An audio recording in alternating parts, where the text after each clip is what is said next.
नशा मुक्त समाज बनाना है। इसलिए एक संदेश है आप लोगों के बीच में। अरे नशा करेला नकसान हो,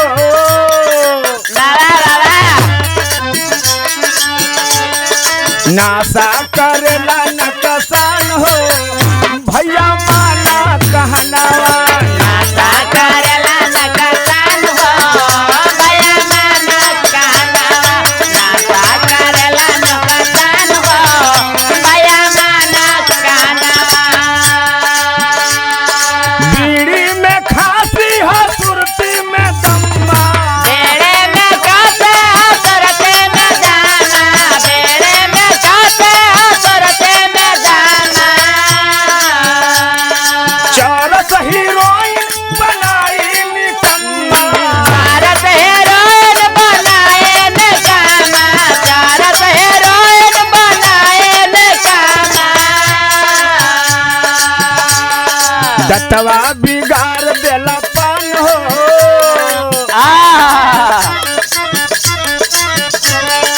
दत्तवा बिगाड़ देला पान हो, भैया माना कहनावा। दत्तवा बिगाड़ देला पान हो, भैया माना कहनावा। दत्तवा बिगाड़ देला पान हो, भैया माना कहनावा। नशा मुक्त समाज बनाना है। भाव पर प्रसन्न होकर के जयराम गुप्ता जी हरपुर के धरती से 50 रुपया से नवाजा गया। दूसरी लाइन में कहनाम बा, गांजा धतूरा में भोला का पहरा, गाजा धतूरा में भोला के पहरा। गाजा धतूरा में भोला के पहरा। सुख जाई कंठ धुरा जाई चेहरा, सुख जाए कंठ धरा जाए प्यारा। सुख जाए कंठ धरा जाए प्यारा। अरे तारी से बिगड़ी ईमान हो,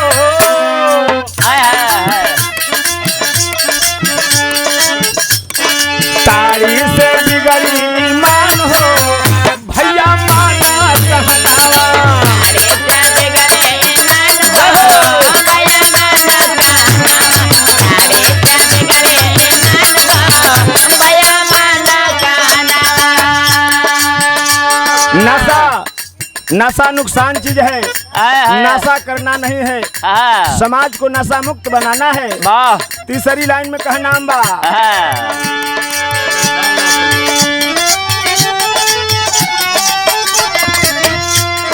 सिगरेट गुटखा में कैंसर का डर बा, सिगरेट गुटखा में कैंसर का डर बा। सिगरेट गुटखा में कैंसर का डर बा।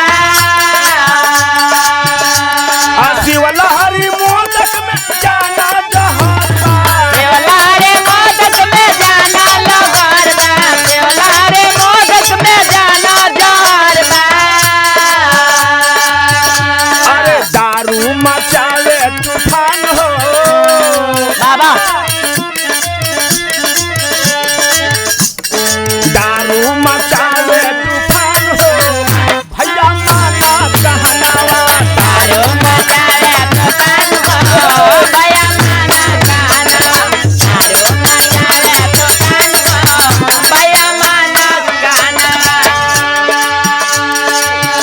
बड़ा नुकसान बा, बड़ा नशा बा, नशा से बड़ा नुकसान बा। कितना नशा का हम नाम बखानी। आखिरी लाइन में कहनाम बा,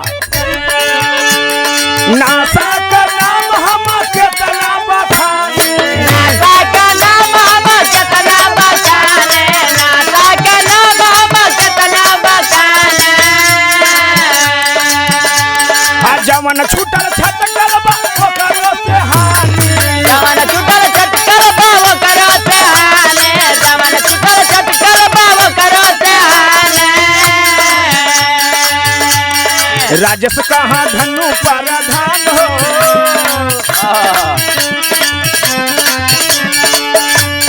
राजस कहाँ धनु प्रधान हो, भैया माना कहनावा। राजस कहाँ धनु प्रधान हो, भैया माना कहनावा।